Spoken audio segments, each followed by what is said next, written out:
other.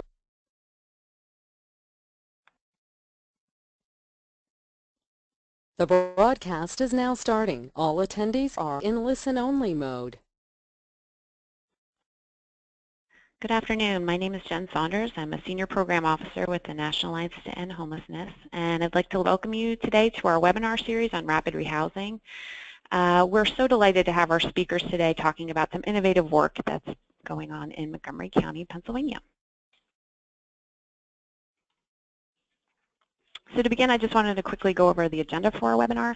I will talk for just a moment about rapid rehousing and the core components. Most of you participating today are very familiar with those, so I will just give a very brief overview.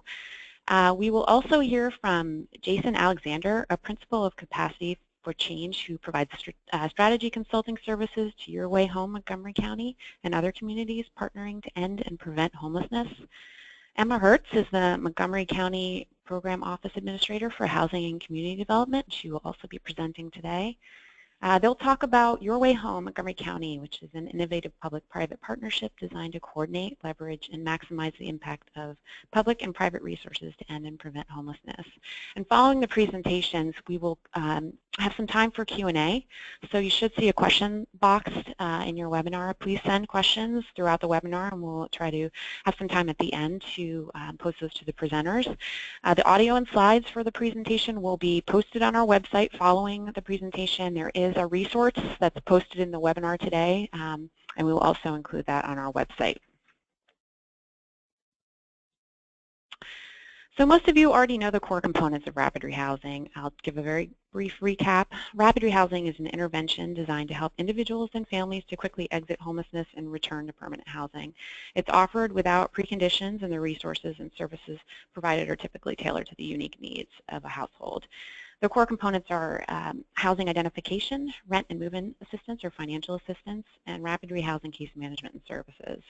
And while a rapid rehousing program must have all three core components available, it's not required that a single program provide all three services, nor that a household utilize them all. So I just also want to mention that we have lots of resources posted on our website, including a rapid rehousing know-how series. So please feel free to visit our website and send me any questions. Our website is endhomelessness.org. And with that, I'm going to turn it over to Jason. Thank you, Jen. Good afternoon, everybody. This is a presentation on YourWayHome, Montgomery County. By way of context, Montgomery County, Pennsylvania is a suburban county just northwest of Philadelphia. It's the third most populous county in the Commonwealth of Pennsylvania, and it has a population of a little over 800,000. There are two urban centers and a number of suburban and rural areas. It's a fairly large geographic county, and the average or the median household income in Montgomery County as of 2010 was $76,000. In 2015, about 1,570 people experienced homelessness in Montgomery County, more than half of whom were families with children. In Montgomery County's January 2016 point-in-time count, there were approximately 450 people in that count. Next slide. So what YourWayHome Montgomery County is two things. It's a public-private partnership whose common agenda is to improve the housing stability, economic security, and health of people experiencing or at imminent risk of homelessness in Montgomery County. It's premised on the collective impact model of addressing complex social issues, and the shared vision of the public-private partnership is to make the experience of homelessness rare, brief, and non-recurring. YourWayHome is also the name of the county's unified housing crisis response system. So in January of 2014, YourWayHome was launched with a coordinated entry system and a brand new structure and system for people to move quickly from homelessness to permanent housing with stability. And we'll talk about what that system looks like in just a few minutes. But what's really important is that our public-private partnership has meaningful representation across sectors. Many local government and public sector agencies are involved, of course. Many nonprofit service providers, not only housing and homeless service providers, but other human service providers as well, ranging from child care providers to food security providers to health, mental health, employment and job training, and educational service providers. And our private partners include a number of regional philanthropic foundations, both local and in the greater Philadelphia region, as well as members of the local business community, a large network of landlords, and other civic organizations who would like to see homelessness end in Montgomery County. As a partnership supporting the system, we have three strategic goals. The first is to ensure the housing stability of people who are homeless or at imminent risk. The second is to move homelessness prevention upstream by connecting families, youth, and single adults with opportunities to improve their health, their mental health, and their economic security. And our third strategic goal is to engage, inspire, and mobilize support for Your Way Home across sectors, organizations, and communities throughout Montgomery County. Next slide. So managing Your Way Home is not simply managing the county's housing crisis response system, which is an ambitious goal in itself. Fully aligned and supported, our COC is part of that system that's fully integrated. There is a COC governance team that is responsible for our HUD application process and other HUD priorities, but it's part of the larger system leadership of Your Way Home. So there are really three components of the Your Way Home system and partnership that we wanted to highlight today, which makes Montgomery County somewhat unique. The first is that there is a dedicated Your Way Home operations team, which is in the Office of Housing and Community Development, which is part of the Montgomery County Department of Health and Human Services. That is a core team responsible for system management and partnership backbone support. That team has multiple positions on it, including a program manager, program coordinator, community outreach manager.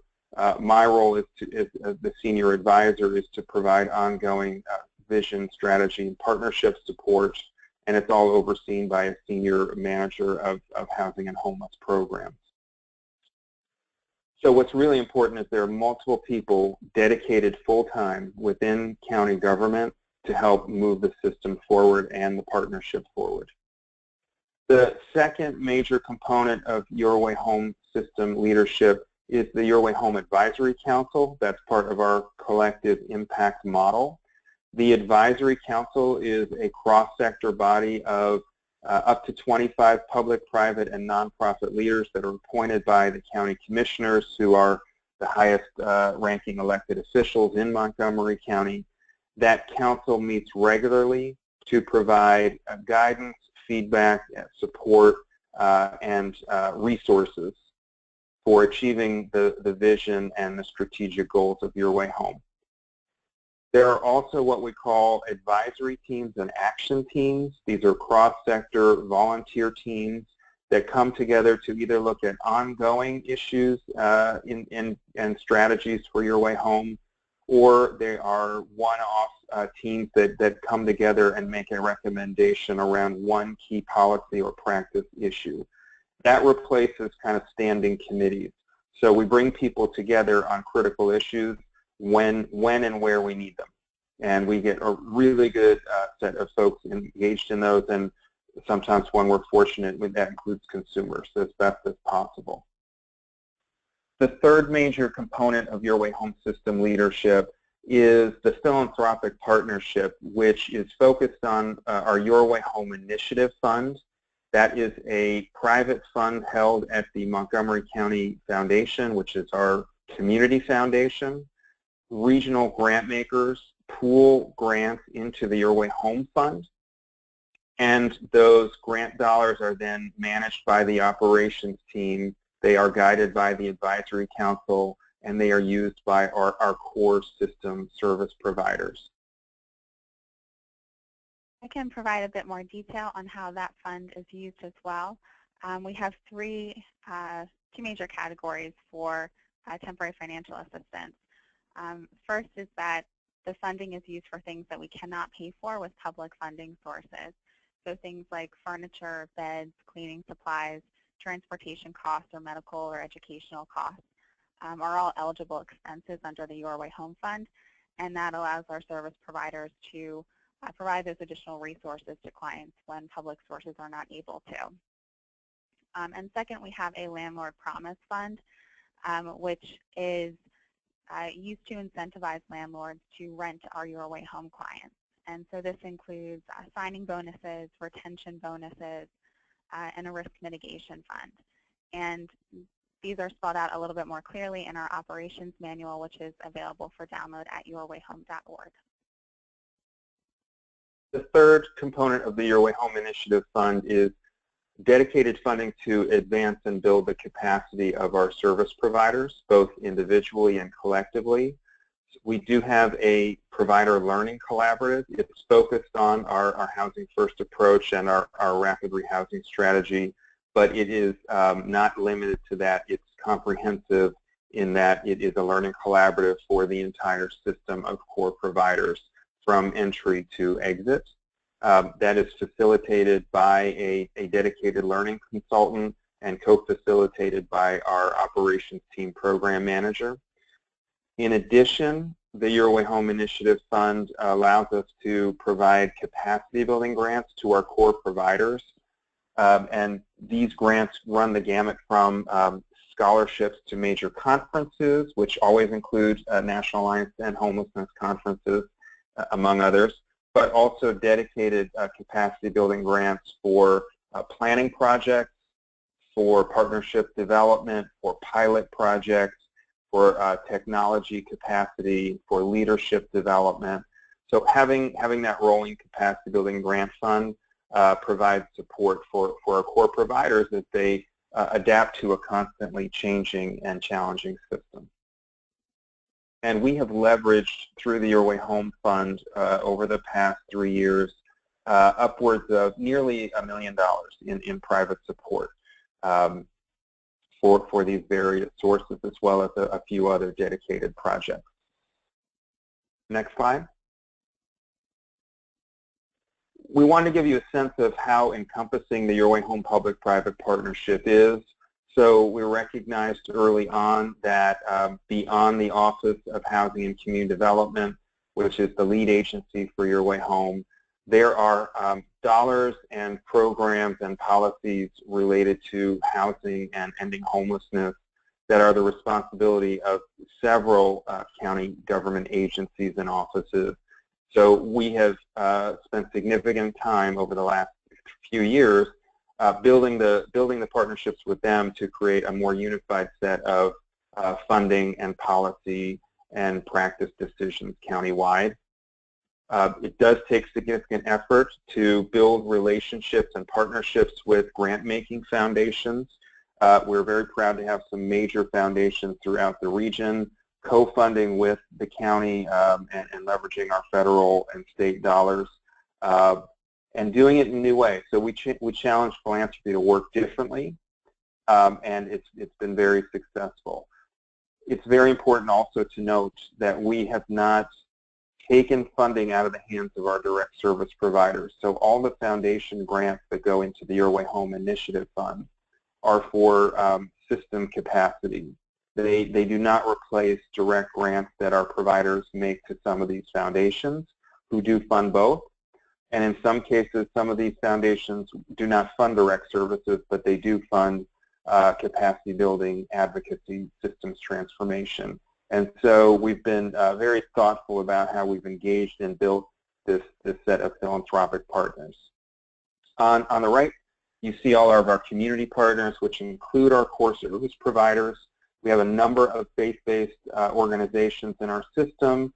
We have a number of health and human service providers that are our partners, because we recognize that housing stability is not, it starts with housing, but also requires those connections to mainstream and community resources that build financial stability, that open the door to employment and economic opportunity.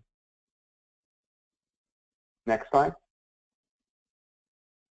So this is just how we usually talk with new members of our community about what's different since the launch of Your Way Home in Montgomery County in January of 2014.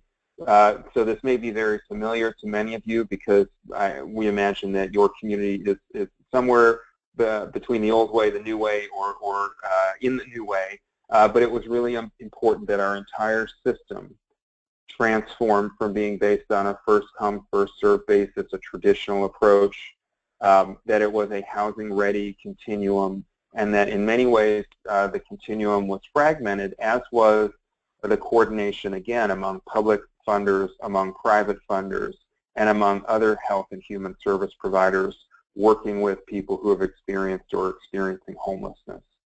So that old approach, which our elected officials called our silos and side doors, gave way in 2014 to Your Way Home, which is a coordinated and unified system that has a robust coordinated entry system that is premised on a housing first philosophy, that uses rapid rehousing as a core strategy, and that is unified across sectors, systems, and communities. Next slide. So what the Unified Housing Crisis Response System looks like is this. We have a number of outreach and engagement strategies. So one of the many valuable things about having a dedicated community outreach manager in the County Office of Housing for Your Way Home is that she is able to go out and do outreach to schools, to local police departments, to health and human service providers, to faith-based organizations, to civic organizations, and essentially help spread the word about the fact that if you are homeless in Montgomery County, there is one coordinated entry point. There's one front door, and that front door is our virtual call center. So Your Way Home has a toll-free call number, a hotline. It is operated by New Jersey 211, but it is not 211 service. People dial a dedicated 800 number. And when the phone is answered by our call center, it is answered as the Your Way Home call center. At the Your Way Home call center, our call specialists are trained in using the VI SPDAT, and they have access to our HMIS data system, and they right there do first of all a safety screen, of course, and a residency screen. We want to make sure people are not in immediate danger. If people can be connected as necessary to 911 or to our county's domestic violence hotline. But otherwise, people would be screened through the VI SPDAT, brought into our system, and our system is, priority system is managed on a community queue in our Clarity HMIS data system.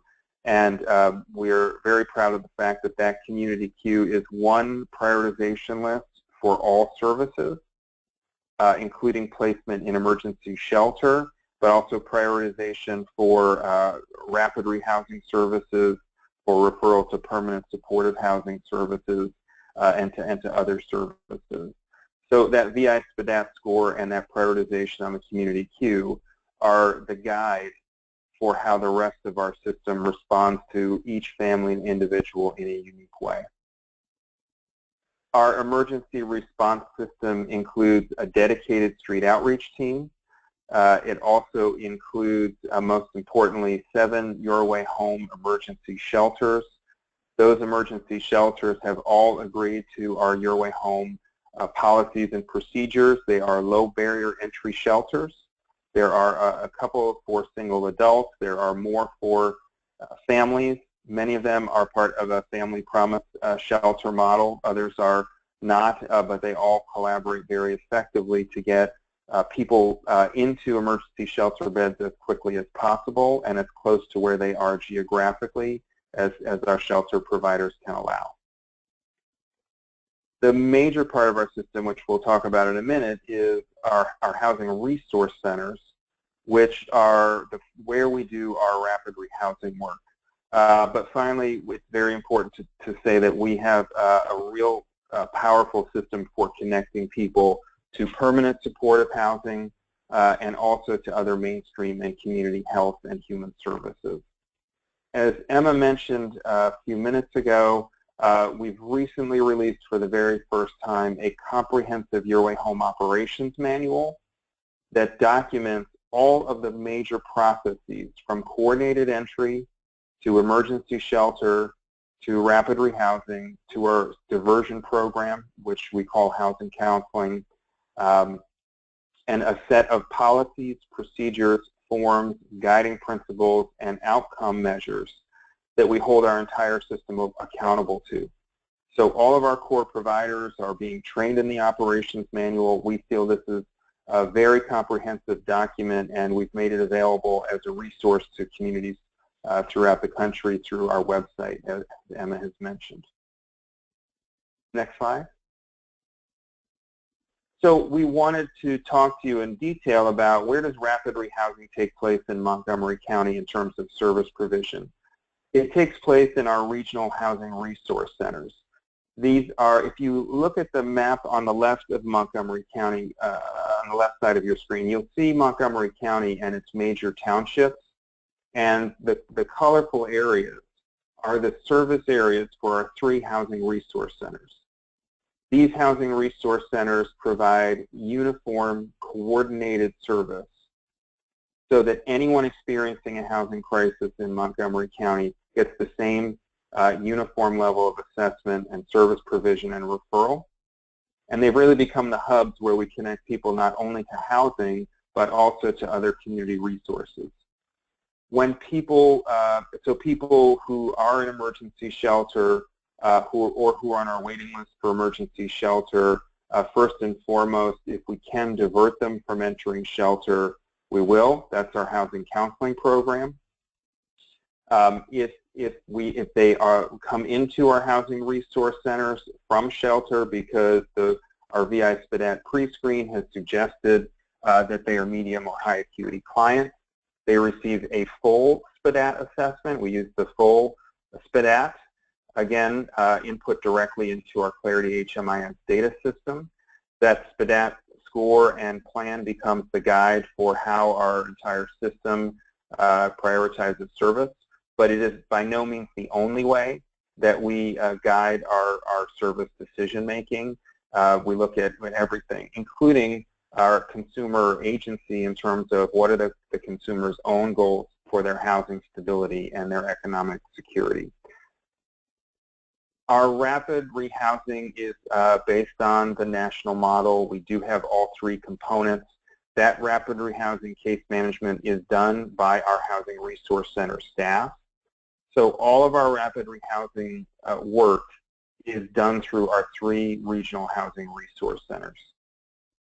And the staffing for those 3 centers is as follows. They all have a dedicated HRC supervisor.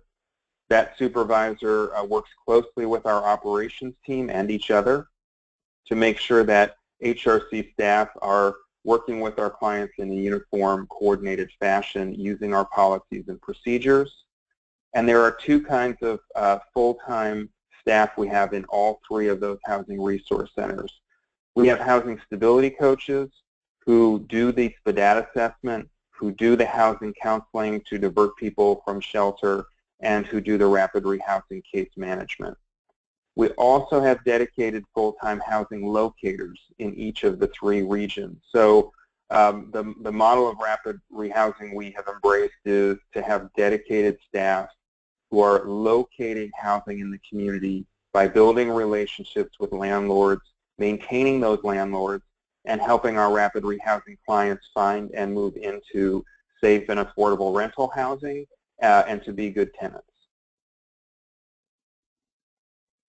And as a final component of our explanation of the rapid rehousing program, we thought it was important to highlight how we have been able to fund the housing resource centers and the call center over the past few years. During our planning process, prior to 2014, we were able to obtain our commissioners to their support for using local affordable housing trust fund dollars for a period of up to 5 years, so from 2014 to 2019, as essentially startup costs for the Housing Resource Center model. And they made a significant commitment from that fund. At the same time, they also agreed to increase the fee that was charged. So Affordable Housing Trust Fund is derived from the recording fees on mortgages. And the rate had been lower than what the maximum allowable rate is, and they were able to support an increase in that recording fee to the maximum amount allowable.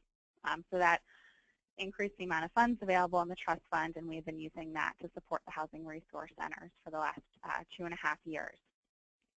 That being said, we recognize that that funding is not a forever commitment and have been working over the last 2.5 years to systematically replace our local funding with federal funding sources. So through the Continuum of Care grant application, we have reallocated projects and applied for permanent housing bonus projects to support the rapid rehousing costs.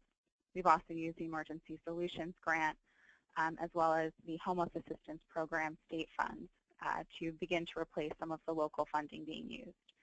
And then finally, most recently, we have been applying for private grants to support operational costs as well.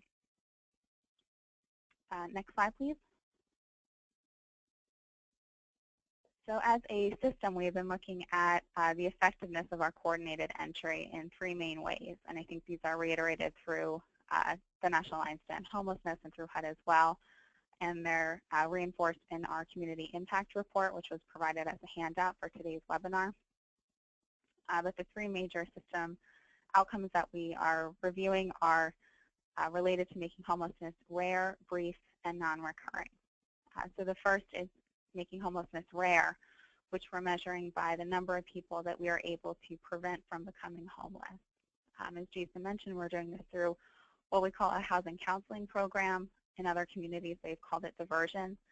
And essentially what this work does is provide services to families and individuals who are about to enter emergency shelter by providing conflict resolution and mediation services to find alternatives to shelter for their housing crisis.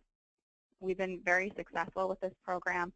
We had significant training up front and have continued to provide training for our Housing Resource Center staff as well as for our emergency shelter staff.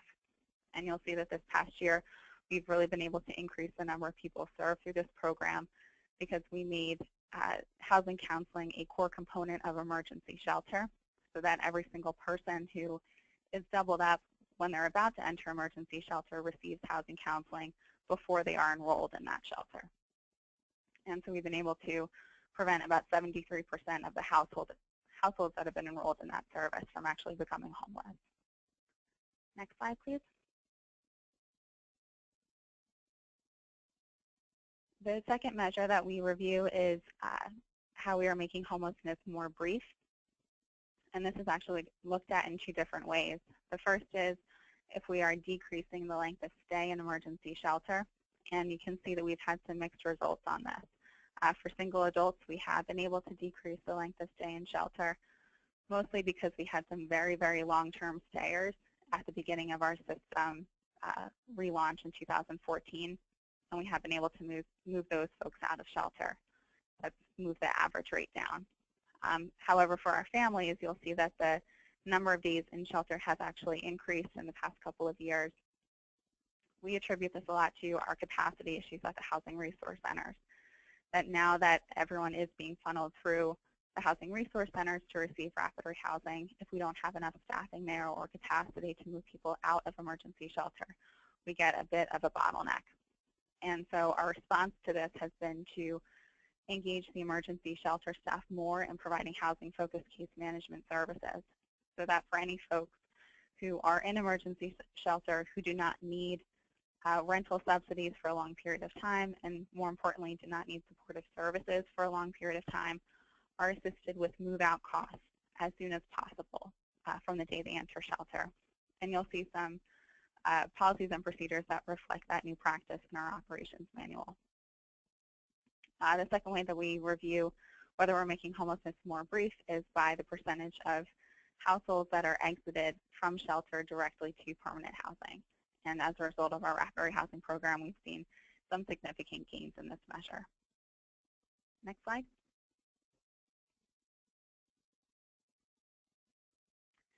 And finally, as a system measure, we review whether we are making homelessness non-recurring. So we're reviewing our reoccurrence rate, or whether people who have exited to permanent housing from rapid rehousing are returning to homelessness within 2 years. Since YourWayHome launched in 2014, so 2.5 years ago, our cumulative rate has been about 4%. Next slide.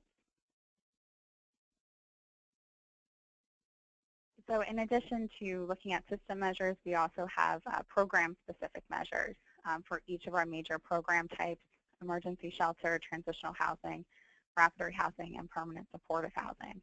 And here we highlighted some of the outcomes that we look at for our rapid rehousing program, specifically whether we're increasing participants' total income, increasing their earned income specifically, connecting them to public benefits for which they're eligible, and exiting clients to permanent housing from the rapid rehousing program.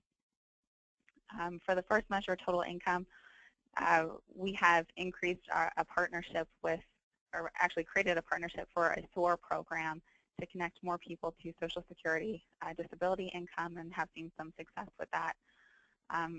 For our earned income measure, we feel this is relatively low, and so we're trying to increase connections to employment through a dedicated partnership with our Commerce Department. And then finally, I'll mention that in the last measure there, where you see exiting clients to permanent housing, we're very effective the first year, and that rate has actually gone down over the last 2 years. We attribute this in some ways to our prioritization system, in which we've been very focused on prioritizing people who are the most vulnerable. And we don't have SPDAT data to show average SPAT scores prior to YourWayHome launching, but we do have disability information. So we can look at the number of people who had co-occurring disorders before YourWayHome launched and after YourWayHome has launched. And overall, we've seen a significant increase in the number and percentage of people who have more than one disabling condition being served by rapid rehousing. And so I think what this means for our system is that we need to be better equipped to respond to those needs, to provide stable housing environments for people with co-occurring disorders. And we're continuing to improve our partnerships and policies and procedures to be able to do that more effectively. Next slide, please. And so as I mentioned, we do have partnerships specifically with our Commerce Department and with a community services organization to provide the SOAR service. And so we're also tracking outcomes for those partners as well. As Jason mentioned at the beginning, we are modeled on a collective impact model, which reinforces the need for shared measurement systems. So even though these providers are not homeless service providers per se, we do need to share outcomes, and I'll be looking at make sure that we're measuring the same things. And so here you can see some of the things that we're looking at for these particular programs. And we think it's important to, I'm sorry. Oh, go ahead. Just important to mention, because we're asked this question a lot, are we rapidly rehousing people with no income, zero income? I just want to reinforce that yes, we are rapidly rehousing people with zero income. We anticipate they will need subsidized rapid rehousing services longer, but having the SOAR program in place with a dedicated SOAR specialist team is we believe going to be extremely helpful in terms of supporting those folks that we've been rapidly rehousing. And finally, one of our other community partnerships is with our mental health service providers. We have a partner that is focused on critical time intervention, CTI, that is essentially a mental health navigator for our clients, and that starts right with street outreach, so helping connect them to mental health services. We have seen, as Emma was mentioning, an increase in the number of people with multiple disabling conditions, and two issues that are in the forefront are people with untreated mental health issues and also a rise in drug and alcohol. Like many communities, there's an opioid abuse issue that is becoming a greater part of the concern we have for our population of people experiencing homelessness. So all that being said, what it suggests is to continue to see the kind of success with Your Way Home and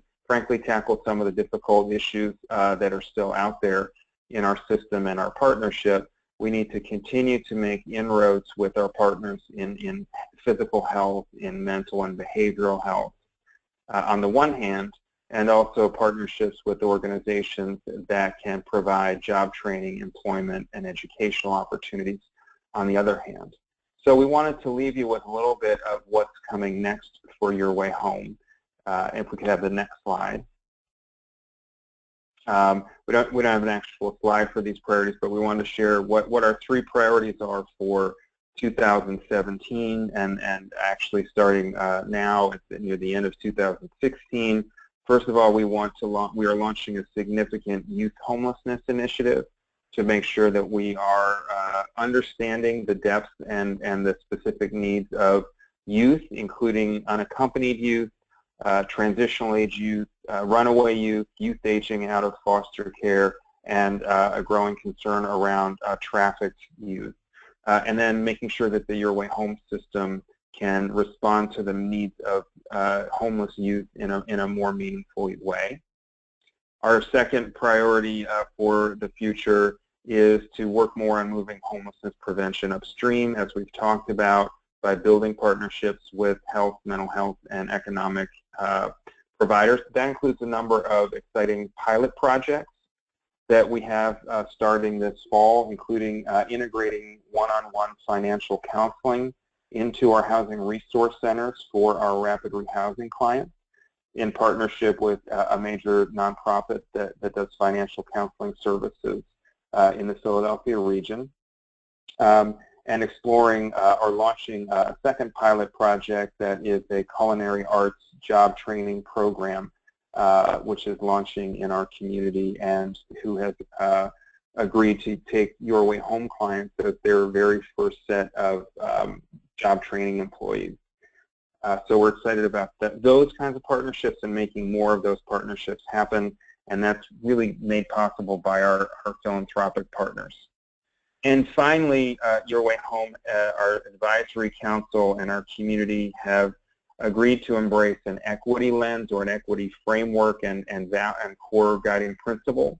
In other words, making sure that we're providing not only equal access to services, but the equitable access. And there's a couple components to that. That means taking another look at our data, disaggregating our data, and making sure that the outcomes we've achieved are consistent across race, ethnicity, gender, geography, income, and then when we identify issues, equity issues, making sure the system responds to those issues and addresses them.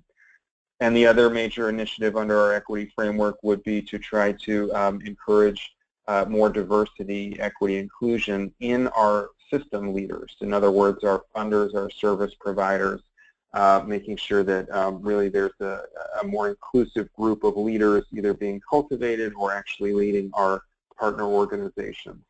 So those are some of the major priorities we have for Your Way Home moving forward, in addition to continuing to deliver great outcomes through our rapid rehousing and other programs. The last thing for you to take a look at is that we have been very strategic in our use of the web and social media to continually get the word out about Your Way Home, what we're doing, what the impact is, and how people can get involved, either as providers, as volunteers, as donors, or as grant makers, as well as simply advocates for the cause. And there are some powerful films we've produced about Your Way Home on our YouTube channel. So you're welcome to contact us for more information or contact Kristen Fisher, our Community Relations Manager, whose information is listed on this slide. And we'd like to turn it back to Jen and be happy to answer any questions you have. Thank you so much to you both. It's really impressive, all the great work that you are doing in Montgomery County. So we do have some time for some questions, so please feel free to send questions as they come up. And we've received a few so far. The first one is, what are the first steps communities interested in leveraging private dollars or the business community can do to support rapid rehousing? What advice would you give for communities who are interested in working with the private sector?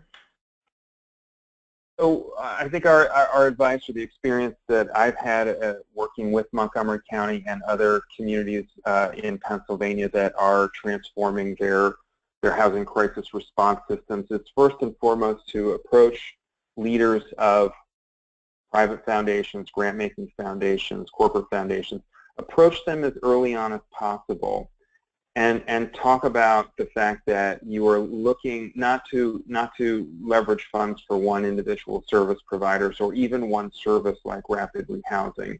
But what excites philanthropy is the idea that there is a better way to deliver basic human services, basic needs, a way that's more innovative, impactful, and cost-effective. And that's by taking a system-wide transformational approach to ending and preventing homelessness.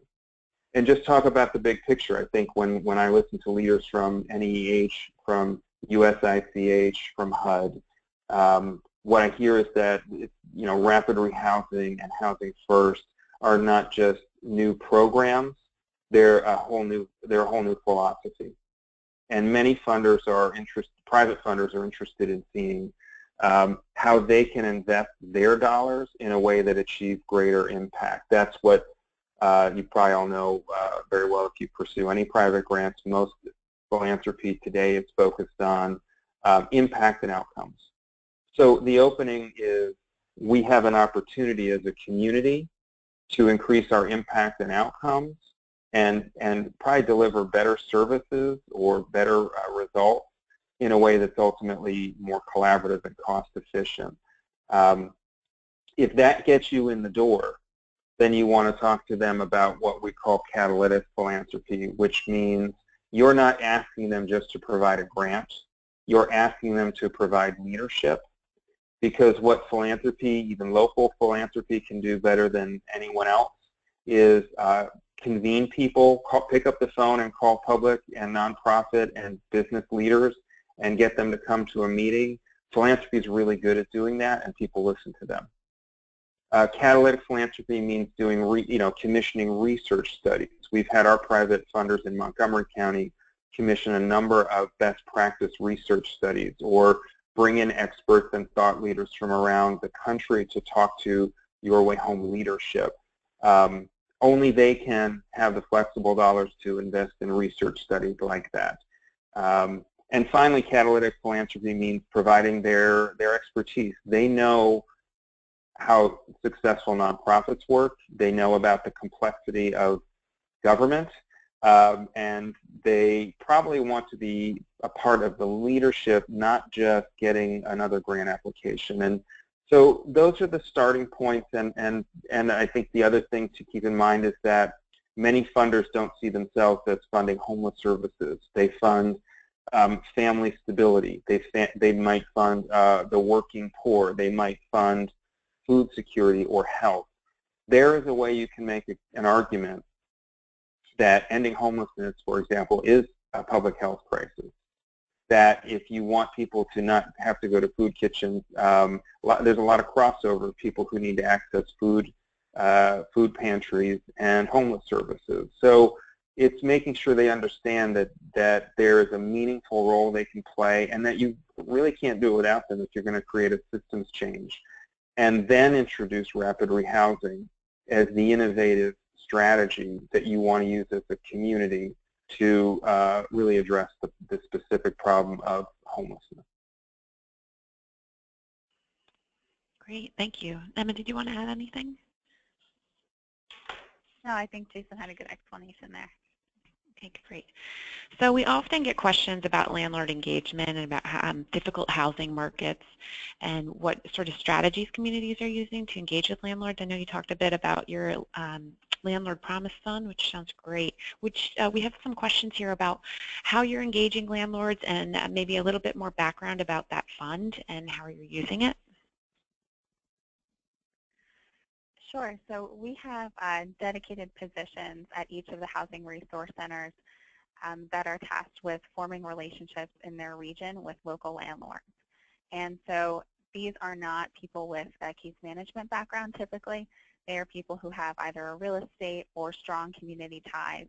So they really know the folks in their community that do have units available and are renting those units.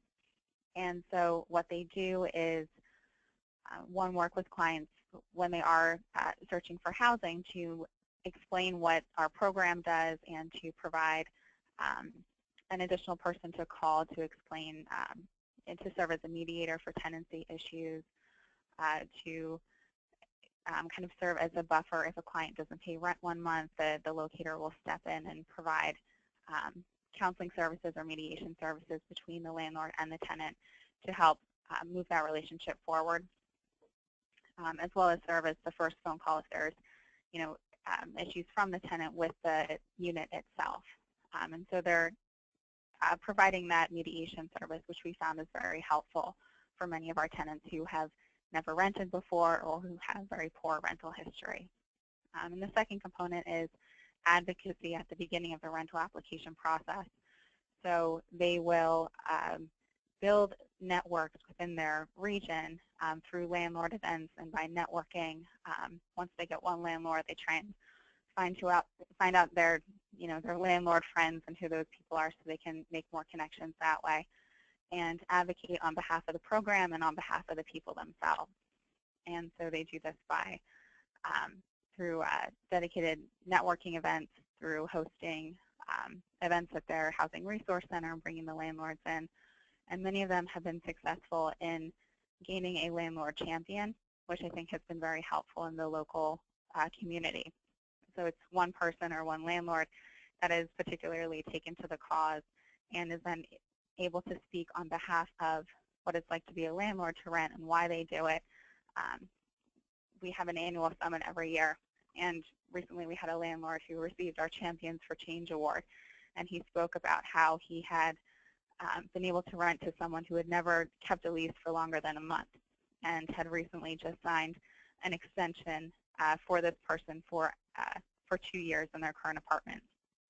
And so having landlords be present and very visible in our community is very important for us, and I think that's how we've been able to gain traction within the landlord network.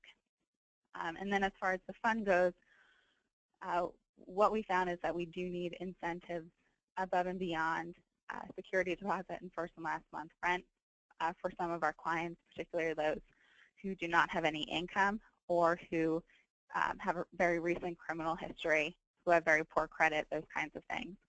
And so what we've been able to do with our private funders is explain the need for this landlord promise fund. And so we're able to provide payments to landlords above and beyond what we would normally pay. And this can help to set our clients aside from the normal rental market. It's actually very newly implemented, so we're still seeing how successful this initiative will be. But we're hoping that it's just one more tool in our locator's toolbox to use to help to find affordable rental units for our clients. Great, thank you. So the next question that's come in is about your diversion program. The question is, what types of services are you offering and how much reliance on financial assistance does the program have? The services that we provide for housing counseling are mostly conflict resolution, motivational interviewing, and mediation services, as well as education about what YourWayHome can and cannot provide. So our staff were trained at first in prevention from an organization in Cleveland that does this and has done this very well for some time. And really it's about resource mapping and helping someone to explore their own history of housing and be a little bit more creative, I think, about finding alternative solutions to their housing crisis. A lot of what the housing counselors do as well is educate people about what can be provided through YourWayHome. There's often false assumptions that if you come into our shelter system or into the YourWayHome system that you'll get free rent for a period of years, or that you'll be immediately connected to a Section 8 voucher or something like that. And that's obviously not the case. And so our housing counseling staff will say this is the reality of what it's like to live in an emergency shelter. This is the reality of what rapid rehousing can provide to you. It's a limited time subsidy. You're going to need to pay your rent eventually. So let's think about whether or not it's a good idea for you to come into shelter, or whether we can plan for you to save up enough to move out and do that on your own. Most of the people that are coming into our emergency shelters, about 66% of the people in families and about 30% of the single adults are doubled up before they actually come in. And so this service is targeted to working with that population. And at times we will provide financial assistance, but we're providing financial assistance, I believe, in less than 10% of the cases overall. Great, thank you. So you touched a little bit on this already, but there's a question that's come in about affordable housing and challenges with finding housing for the homeless in your community. Can you talk a little bit about if you have affordable housing challenges in your community, and if there are strategies that you use? I know you talked a bit about landlord engagement, but if there are other strategies that you'd like to mention, I think that would be helpful. Well, I think this is a challenge in every community. Montgomery County is a particularly high, pretty reasonably high affordable housing market, so there's a lot of challenge there. And the county and the Office of Housing and Community Development have more and more over the past few years encouraged or required set-asides in new housing, affordable housing or rehabilitated housing for YourWayHome clients, which has been a successful strategy. And I also believe that we're fairly certain that we're going to be able to put into place a YourWayHome prioritization process with our Montgomery County Housing Authority for housing choice vouchers and public housing, kind of a fast track, if you will, for YourWayHome clients to participate in that system. The last thing is that more and more we're trying to actually engage affordable housing developers in the leadership of the YourWayHome Public-Private Partnership, so that we can, again, it's like building those relationships between two sectors of the system that are very close together, the homeless services or the housing crisis response and affordable housing. But more than anything, it's been our, I think, tireless investment in building those landlord relationships that is really the key driver of dealing with the affordable housing situation. Great, thank you. So I think we have time for just one more question. This is just sort of a sum-up question. What are some of the key lessons learned that you would share with communities about how you went about developing this public-private partnership? Are there any challenges that you, or things you would do differently, or what you learned, just so that communities can take this into account as they are working to develop their own similar partnerships? Well, I'm sure Emma and I both have a number of answers. Let me start by saying this: it's hard work.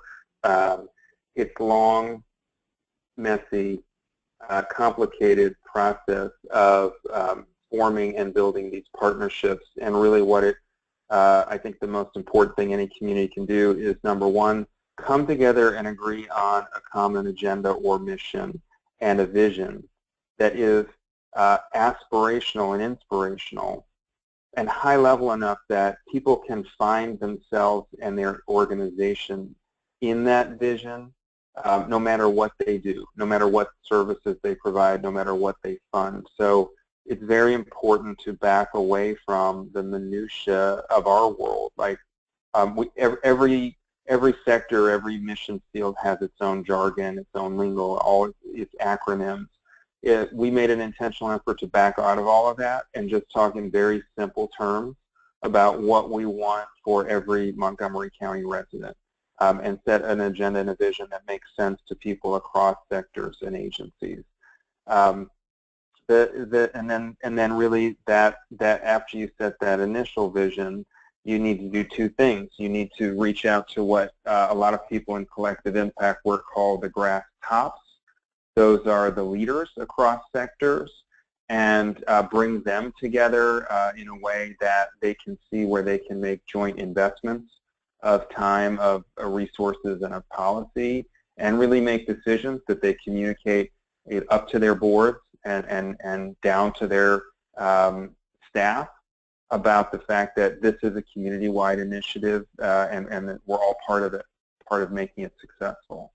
And at the same time engage what collective impact calls the grassroots, because if you don't connect with people who are doing the work on the ground or sometimes in the street, as well as consumers themselves and advocates and individual donors and faith-based volunteers, sometimes they get neglected in these sort of system change efforts. So that common vision has to be embraced by and engaged by both leaders and the community. And that, again, there's a number of strategies to do that, but my takeaway for you is you need to have people in your system whose dedicated work is building that vision and building those partnerships.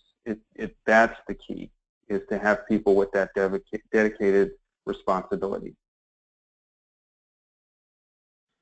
Great, thank you. Emma, did you want to add anything? I think Jason said it very nicely. I think another component of that is the communication aspect. And I think one thing that we've learned as the lead agency in going about this work is that as much as we think that we're communicating effectively, we never are communicating enough. And so I think that being incredibly deliberate about the type of communication that you push out and being able to also listen and provide a significant amount of opportunity to engage your community members in developing the work together and hearing their feedback and having these discussions about where you're headed and why you're headed that way are incredibly important. So much so that we have a dedicated staffing position within our department that just is focused on communications and community outreach. And we still hear that we're not communicating enough. So I think that that's our one major lesson learned, is that that communication aspect has to be a major focal point of the work going forward. Great, thanks so much. So that will conclude today's webinar. I just want to thank Jason and Emma for their great presentations. As I mentioned before, we'll be posting the audio and the slides on our website probably either later today or tomorrow. And just a quick note about some future webinars. On September 27th at 1 p.m. Eastern, we'll be hearing about rapidly rehousing families in Phoenix from a great provider with UWAM. And we also have a rapid rehousing newsletter that you can sign up for, which is on our website and homelessness.org. So thank you so much, and hopefully we'll be able to join us next time. Thanks.